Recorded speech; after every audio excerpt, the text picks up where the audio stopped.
अस्सलाम वालेकुम।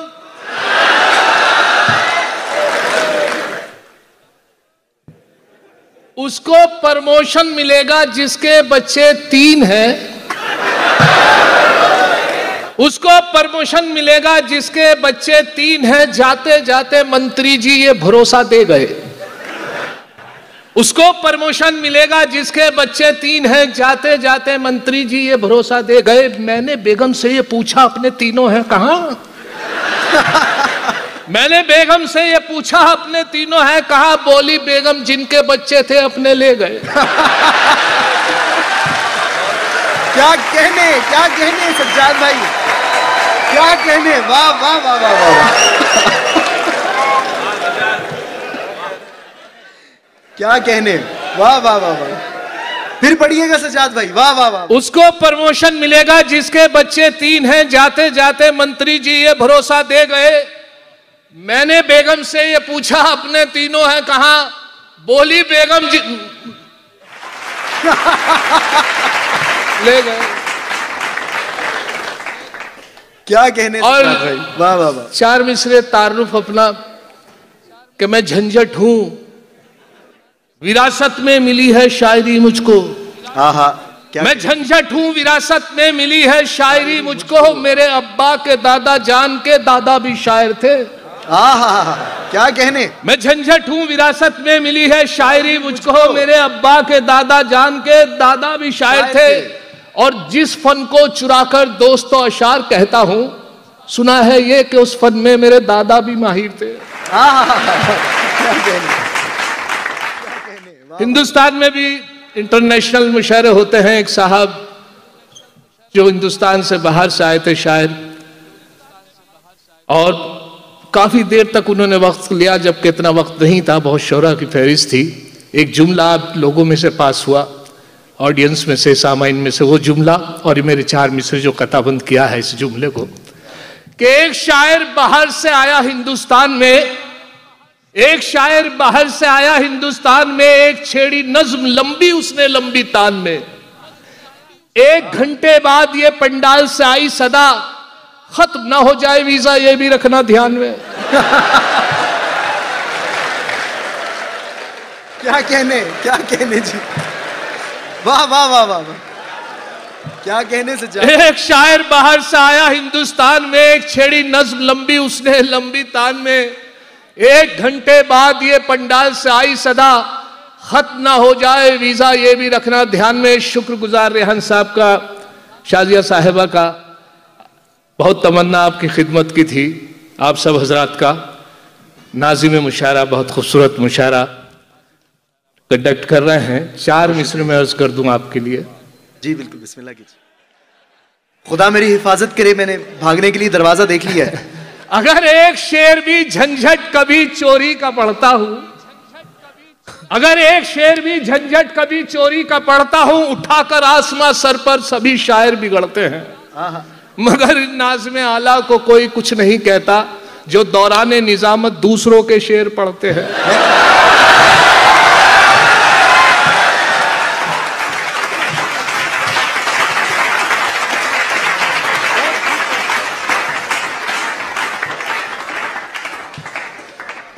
एक मुशायरा था तो साहब उसमें यह था कि बिल्कुल भी बाहर के किसी को, मतलब सब बाहर के बैरूनी शायरों की इजाज़त थी, मकामी किसी शायर को इजाज़त नहीं थी। फहरिस्त बहुत तवील थी, लेकिन SDM साहब जो सब कुछ उनके हाथ में था, उनका भतीजा कहने लगे साहब मेरा भतीजा को शौक़ है, शायर नहीं था, किसी की गज़ल लेकर उसने एक पर्चे पे लिखे, सारे दिन याद करता रहा। इजाज़त दे दी गई कि चलिए ये तो पढ़ ही लेगा। इत्तेफाक देखें साहब, जब वो घर से चला और कपड़े चीन के, तो वो पर्चा जिसमें कुछ याद हो गई कुछ नहीं हुई, तो सोचा पर्चे का सहारा ले लिया जाएगा। इसी उम्मीद के साथ और इसी अतबार के साथ वो आया माइक पर। नाज़िम मुशायरा ने नाम अनाउंस किया और वो आया, तो उसने उम्मीद थी कि शायद मेरी जेब में पर्चा ले। इत्तेफाक ये था जो कपड़े बदले वो वही पैंट में रह गया जिसमें वो, ये भरोसा था शायद मेरी जेब में। अब हालत ये थी साहब उस मुशायरे की कि जब वो आया माइक पर, उसके बाद उसको पहला मतलब का मिसरा उला उसके याद था, मिसरा सानी भूल गया। मिसरा उला पढ़ा उसने, मिसरा सानी भूल गया, पर्चा तलाश किया नहीं मिला। अब कैफियत देखिए, मैं भी था वहां। पढ़ा उसने मिसरे का पहला मिसरा ये था कि जली शम्मा हुआ परवानों का खून, जली शम्मा हुआ परवानों का खून, जली शम्मा हुआ परवानों का खून, जली शम्मा हुआ परवानों का खून, जली शम्मा हुआ परवानों का खून, इन्ना लिल्लाहि व इन्ना इलैहि राजिऊन। क्या कहने,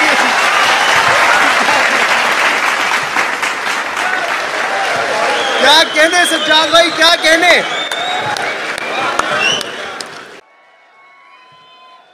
मैं हाजिर हुआ तो दिल्ली से फ्लाइट थी, वहां मुझे मालूम हुआ कि साहब मेरे एक बहुत अजीज शायर थे, बड़ा जिंदा दिल आदमी थे, दिल फेंक आदमी थे।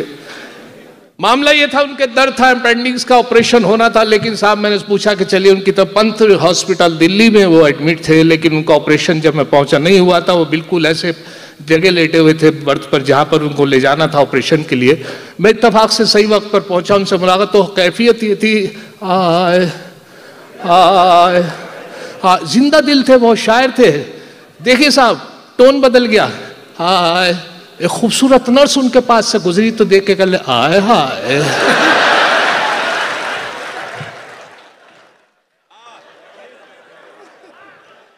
ना महरमों पे लिख दी मोहब्बत की डायरी, ना महरमों पे लिख दी मोहब्बत की डायरी, देखी पराई लड़की कहा उस पे हायरी।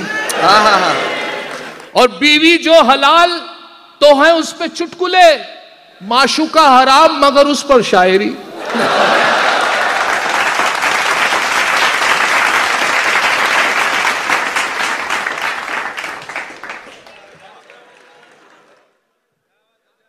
मुलाजा फरमाए, थाम कर हाथ जो धन्नों का मैं एक दिन बोला, तुझको देखूं हूं तो मनवा में कसक हुई बेकरी।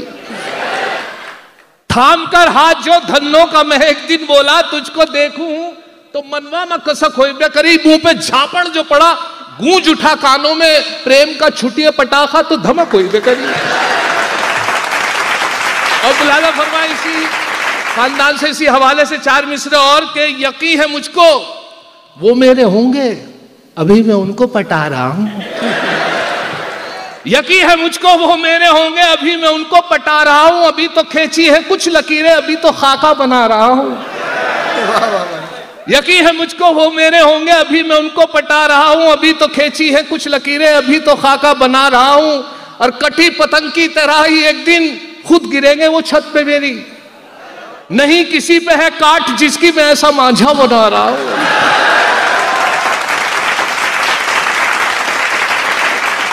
एक मेरे फारिग हैं देवबंद से, एक साहब मौलवी और मेरे दोस्त थे, तो मुझे एक मशवरा करना था उनसे। एक मसला था जो मेरे जहन में था, मैं उनसे मालूम कर रहा था कि हजरत मुझे एक मशवरा बताइए, एक मसला बल्कि पूछिए। कि मैंने कहा अगर आदमी वजू से हो और किसी गैर महरम के हाथ लग जाए तो क्या वजू टूट जाएगी?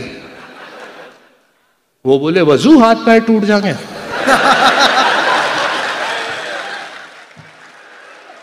सच है इसका खुलासा कर ना पाए मौलवी, सच है इसका खुलासा कर ना पाए मौलवी। 3 बार तल्लाक आखिर किस लिए कहना पड़ा? बात तो एक बार की भी सुनती नहीं है औरतें, 3 बार तल्लाक झंझट इसलिए कहना पड़ा। और ये भी मुलाहिजा फरमाए कि हमारे हिंदुस्तान के मशहूर शायर मुजफ्फर रज़मी, मरहूम मुजफ्फर रज़मी साहब का एक बहुत मशहूर शेर के जबर भी देखा है हालात की नजरों ने, लम्हों ने खता की थी सदियों ने सजा पाई। अब 3 मिसरे लगे हैं, मुलाजा फरमाए कि एक बार उसे मैंने बस आंख यूं ही मारी थी, एक बार उसे मैंने बस आंख यूं ही मारी थी, वो बन के मेरी बेगम घर साथ चली आई। अब हाल मेरा यह है 10 बच्चों का अब्बा हूं, लम्हों ने खता की थी सदियों ने सजा पाई।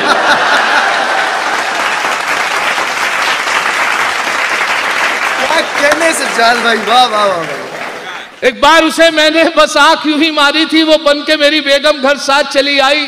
अब हाल मेरा यह है 10 बच्चों का अब्बा हूं, लम्हों ने खता की थी सदियों ने सजा पाई। और एक बहुत पुराना मुहावरा जो रोजमर्रा की जबान में इस्तेमाल होता है, 100 सुनार की 3 मिसरे लगे हैं मुलाजा फरमाए कि औलाद 101 थी जो एक लुहार की, औलाद 101 थी जो एक लुहार की, बीवी से बोले ये मेरी दौलत है प्यार की। बीवी का था जवाब, अजी रहने दो मियाँ, इनमें है 100 सुनार की, बस एक लुहार की।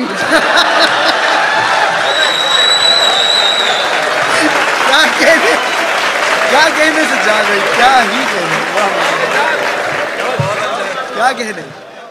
नमाज बकरीद अभी गुजरी है, बकरीद की नमाज का वक्त ज्यादा ताक़ीद से यूं रखा जाता है कि सब लोग जल्दी रखा जाता है कि सब लोग जल्दी से नमाज अदा कर लें और जल्दी से अपने कुर्बानियों से फारिग हो जाए।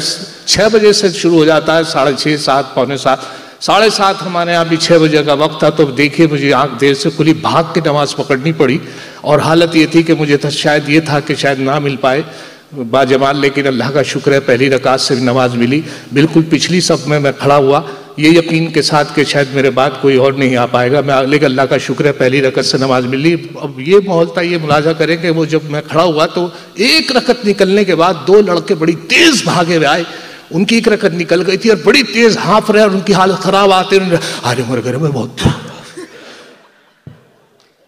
बराबर में खड़े हुए नमाज मुकम्मल हुई, रुकू हुआ, सजदा हुआ, कायम हुआ, सलाम फेरा गया, एक तरफ सलाम फेरा गया, दूसरी तरफ सलाम फेर के जैसे नमाज मुकम्मल हुई तो दोनों आपस में गुफ्तगू कर रहे थे। मैंने भी सुना, एक दूसरे से कह रहा था, देखा अगर वजू के चक्कर में रहते तो नमाज निकल गई थी।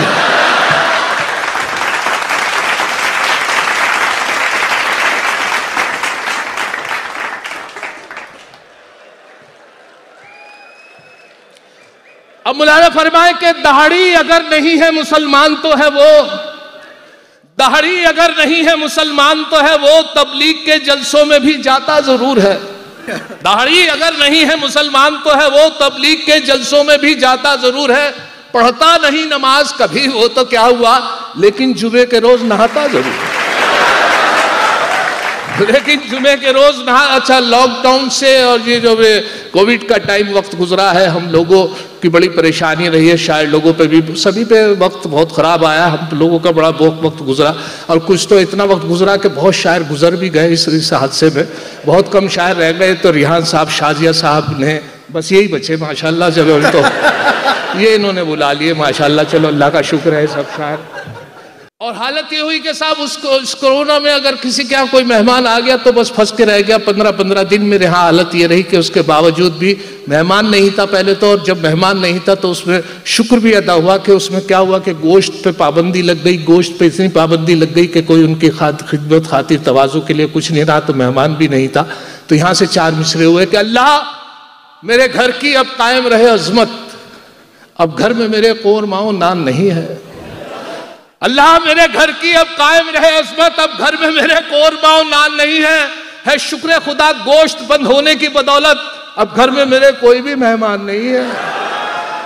उसके बाद हालत ये हुई कि एक मेहमान फंस गए, 15-20 दिन तक वो घर पर रहे और हालत ये रही कि मैंने भी मुशायरों के हवाले से जब बंद रहे तो एक परचून की दुकान खोल ली, उसमें दालें वगैरह डाल के मैं बैठा रहा। अल्लाह का शुक्र है अल्लाह ने इस तरीके से भी दिया। अब मैं क्या करता मेहमान के लिए, मैं उनकी खातिर तवाज़ु के लिए वही दाल, आज मूंग की दाल, शाम को चने की दाल, फिर मूंग की दाल, फिर चने की, फिर उड़द की, फिर इस तरीके से दाल। अब हुआ ये कि साहब 12 रबीउल अव्वल की तारीख उर्दू की आने वाली थी, हम लोग मशवरा कर रहे थे घर में कि आज क्या तारीख है उर्दू की, कोई कुछ बता रहा था, बड़े भाई कुछ बता रहे थे, चचा कुछ बता रहे थे। मेहमान से मुखातिब हुए जब 14 दिन उन्हें दाल खाते हो गए, मैंने पूछा हजरत आप आज ही बताइए, आपके हमें तो सही पता नहीं है, चांद की क्या तारीख है? कि अल्लाह चांद का तो पता नहीं, हाँ दाल की 14 है।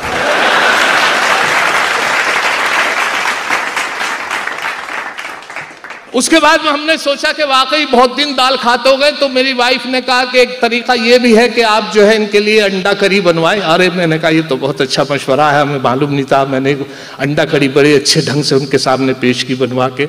अब मुझे मालूम था, नसीब था मेरा कि मैं अंडा करी जब सामने पेश की, उनके तासुरात चेहरे के देखे, या तो उन्हें परहेज था या उनके एसिडिटी बनती थी। अंडा करी को देख के जब उन्होंने मुझे देखा खुश नहीं है, तो वहां से 4 मिसरे मुलाजा फरमाए कि अंडा करी को देखकर मेहमान ने ये कहा, अंडा करी को देखकर मेहमान ने ये कहा, माँ बाप से भी इनकी करा देते मुलाकात।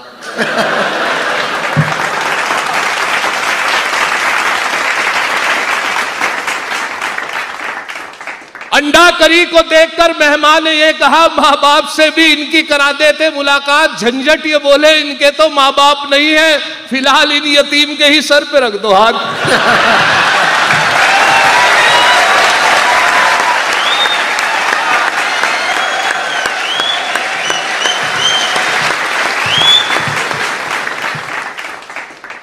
बहुत शुक्रिया। मेरा आना कामयाब ये कि शाजिया भाभी, मेरे आपा, और दूसरा ये कि रियाज साहब, हफीज साहब, मैं बड़ा शुक्रगुजार हूँ कि आपकी खिदमत का मौका मिला। कुछ दोस्तों से मुलाकात हुई पाकिस्तान के। बहरहाल मैं वक्त की नज़ाकत को देखते हुए हकले से मुतालिक एक गज़ल पेश कर रहा हूँ जो आप सब लोग पसंद करते हैं, तो हाजिर हुआ हूँ पहली मरतबा। वो ये कि साहब आप हकले से तो वाकिफ़ ही होंगे कि हकला जो होता है बड़ा सीधे किस्म का आदमी शख्स होता है। वजह उसकी ये है कि वो बहुत सीधा यूँ होता है कि अपनी बात को वैसे तो खामोश रहता है, लेकिन जब बात करता है तो अटक भी जाता है, तो उस पर हंसते भी हैं लोग। और दूसरा ये कि वो अपनी बात पूरी नहीं कह पाता तो दूसरा आदमी उसकी बात पूरी करता है। जैसे मैं ये जो आइडिया मिला है मुझे हकले का थोड़ा सा, वो ये कि मेरे एक दोस्त है वसीम भाई, वो हकला के बोलते हैं, मेरी साथ रहते हैं। एक चौपले पे मैंने एक चौराहे पे अपने यहाँ एक भीड़ देखी, घर के थोड़ा सा आ गई। मैं सोचा कोई झगड़ा हुआ है शायद। वाकई मैं जब पहुंचा तो वसीम साहब से कोई बात हो गई थी। वो तो खामोश खड़े हुए थे एक तरफ, लेकिन जिससे बात हुई बरजस्ता गाली दी चल जा रहा था एक के बाद एक। दोस्त होने के नाते ग्रां गुजरा, मैंने उनसे कहा वसीम भाई आप भी दो गालियां। उन्होंने नहीं दी, बोला नहीं गया। फिर मैंने हौसला अफजाई, अरे भाई दो गालियां, मैं खड़ा हूं, घबराने क्या बात है सिर्फ। गाली नहीं दी, एक तरफ को चल दिया। मैं उनके साथ साथ अगले चौपले पे जाके उनकी आवाज निकली और वो बोले उल्लू उल्लू का अट्ठा। अरे मैंने कहा वहां झगड़ा उधर हुआ है, आप गाली यहाँ आके दे रहे हो, और जब मैं आपके साथ था तो घबराने की बात थी। कल ये बात नहीं है। मैंने फिर कल शुरू तो वहीं करी थी, नहीं निकली।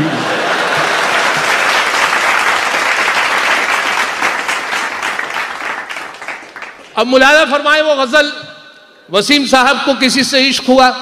इश्क बिल्कुल वन साइड इश्क, वन साइड यूं के कौन हकले से इश्क करता, जिससे लड़की से इश्क हुआ उसे मालूम भी नहीं, और वो इश्क चलता रहा। और जब उन्हें मालूम हुआ कि कुछ को रिस्पॉन्स नहीं उधर से हुआ तो उनके घर ही पहुंच गए।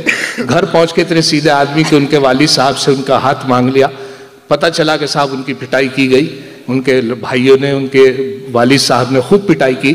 15 दिन तक मायूस रहे। मैंने पूछा क्या मामला है, तो उन्होंने जो था मुझे बताया कि साहब इज़हारे आरज़ू पे मैं पीटा गया अलग। इज़हारे आरज़ू पे मैं पीटा गया अलग, और बालों का मेरे सर से सफाया हुआ अलग।